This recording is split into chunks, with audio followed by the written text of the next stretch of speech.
কি রান্না করলাম দেখিয়ে দিই। এখানে প্রথমেই আছে ভাত, এই দেখো ভাতটা একটু বেশি করেই করলাম যাতে সন্ধেবেলায় হয়ে যায়, আর করতে হবে না। আর গরমে না এখন ভালোও লাগে না রান্নাঘরে আসতে। আমার গলাটা একটু বসে গেছে, মানে ঠান্ডা গরম লেগে গেছে। আর এখানে আছে দেখো সয়াবিন আলু দিয়ে তরকারি, সয়াবিন আলুর তরকারি,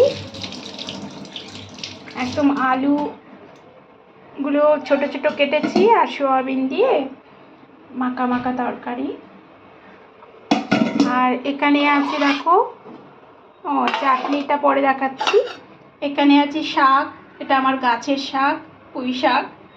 ডাঁটাগুলো সরু সরু, একটু শক্ত শক্ত, কিন্তু পাতাগুলো একদম কচি। কুমড়ো আর বেগুন দিয়ে করেছি শাকটা।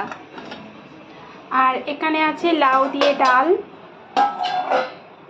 মুগ মসুর ডাল একদম গাঢ় করে করেছি আজকে।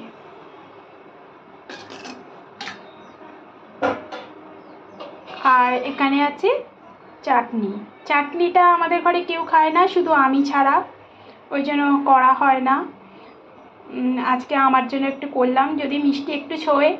ও একদম খেতে চায় না, মিষ্টির বাবাও খায় না। এই হচ্ছে আজকে দুপুরে রান্নাবান্না। কেমন হলো অবশ্যই জানিও। আজকের মতন বাই বাই, সবাই ভালো থেকো।